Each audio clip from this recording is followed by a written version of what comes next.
Hello there. Welcome to class. I'm Miss Faust. Please make sure that you have paper available. I'm checking, and a pen or pencil. Today is a note-taking day. I'm going to share some information about a poet. So we're getting ready for the next reading. So do you have your paper ready? Oh, you do? Okay. As I said, it is a note-taking day, and up on the board, right over here, I did write take notes. It is good practice. It's definitely good practice. So make sure you perk up your ears and listen for key words, key terms, anything that seems really important that we'll be sharing with you about our poet. As I said, it is definitely good practice to take notes. And down the road, because you never know what happens down the road, we may have a test. So, get that pencil ready, get the paper, start listening. Okay, so come on over here. Join me over at the board. Our poet is W.H. Auden. His birth name is Wyston U. Auden, but he is known as W.H., so please refer to him as that, W.H. Auden. Okay, his dates are 1907 to 1973. And if you note, he is British. So we're dealing with someone from England. So we're moving away from like Norway and France and the like, Russia and so on and so on. And we're moving up to England. Okay. So let me share with you some information, just a moment, about Auden.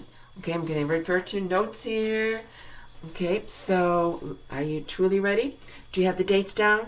Do you have the country down? Okay. Do you have his birth name down? Yes, indeed. Good job. So yes, he is a poet. We will be reading one of his poems. It's a very interesting poem, by the way. He is a playwright. Okay, he is a critic of other people's work and a teacher. All right.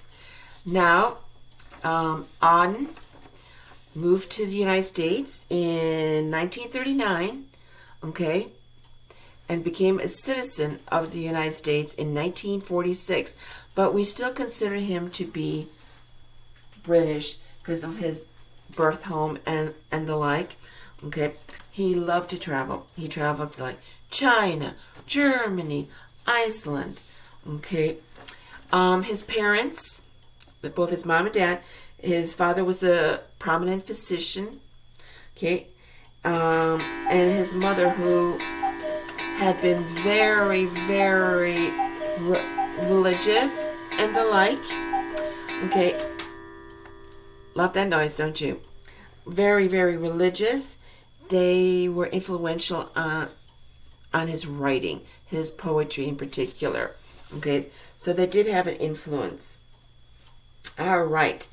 The 1930s, he considered to be the age of anxiety. And believe it or not, he has a work that is called The Age of Anxiety, for which he got what we call a Pulitzer Prize in, let me get this, I don't get this wrong, in 1948. Now, a Pulitzer isn't just handed out. Oh, you wrote this nice book. That's great. Here, have a Pulitzer. You're really at the top of your field. Does that make sense? You're up there, okay? And by the way, it was actually named after a journalist. His last name was Pulitzer. And if you're sitting there going, how do we spell that?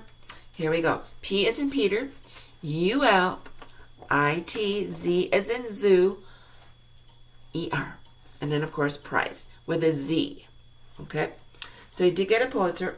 He considered the 1930s to definitely be the age of an anxiety. His concerns were that people were unsure. They were anxious.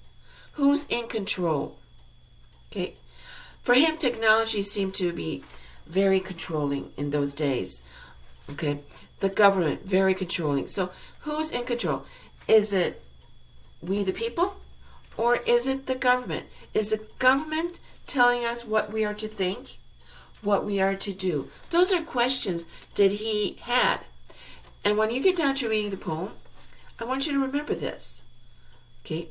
I want you to remember what he thought of in the 1930s. Yes, you may say, well, that's that was not such, who cares? Okay, but you might sit there and go, oh, it could even apply today. You never know. Okay, so I just want you to remember this information when you're reading. Okay. So yes, he did have a concern of technology's effect on people and the government's control of people. So he questioned that. Let's see if there's anything else that we could say. His poetry in particular was heavily, the context is heavily political, social, and even psychological.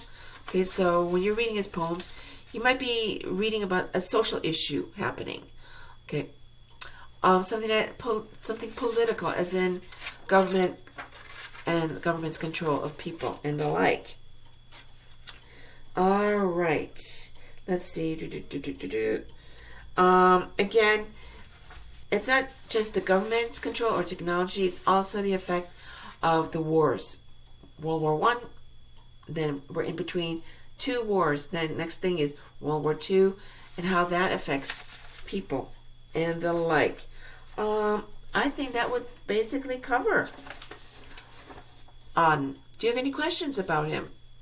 Fascinating person. Definitely fascinating. No questions? Nothing at all? Did you take good notes? I hope so. It's good practice. Okay, so let's move on.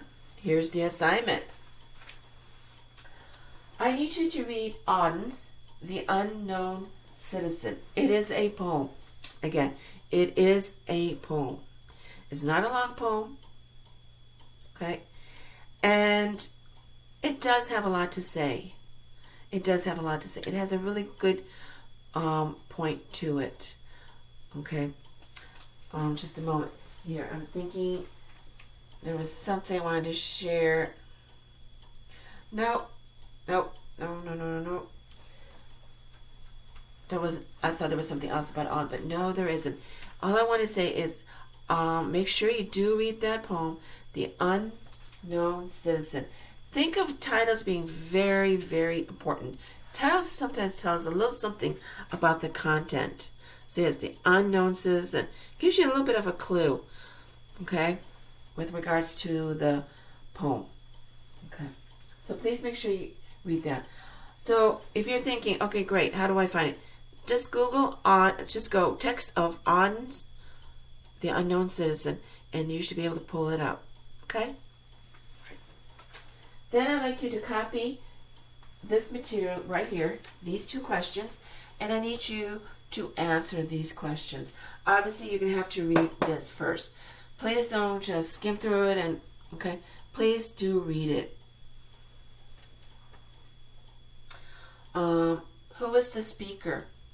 When we talk about poetry, we don't talk about narrators. We talk about speaker. Okay? And also be aware, when we talk about speakers, and you're trying to figure out if it's a female speaker or a male speaker, look at the poet's name. If the poet is a man, then most likely the speaker will also be a male. If the speaker is a woman, most likely speaker will be a female, unless the poet puts in little clues saying, okay, I know I'm female, but the speaker here is not a female. Okay? So, again, speaker, not narrator. Who is talking? So, who is the speaker? Who are the professionals in this poem? I want you to name them. And when we talk about professionals, we're talking about, as an example, lawyers. Lawyers are professionals. Okay? That's what we mean with professionals. So I need you to copy these two questions and then respond. Okay? And then finally, I'd like you to answer this question. Which do you prefer reading, poems or short stories? Okay? Which one? Do you prefer the poems? You're going, yes, I'm so glad we're finally doing poetry. Or would you rather read a short story? Okay? So that's your assignment for today. Let me check and see if there's anything else. Nope. Nothing else. Just be sure, again, and I keep emphasizing, be sure you read through the poem. And if you have any questions whatsoever about it, please contact me, because you do need to understand it. And yes, next class period, be sure you're ready to take some more notes, and this time about the highlights of the poem. I'm going to try to go through it and so that you can understand it better, okay? Because you do need to understand it in order to do the essay. So please read through it. Ask me any questions that you may have, okay, before our next class session. That's great. When you're done with these 2 questions and then the last one here, please make sure you send them off, the answers and all that. Send the assignment off to me, okay, today. I'll be waiting for the wonderful answers. And I wish you definitely a wonderful day, great one, productive day, and the like. Till next time, bye-bye.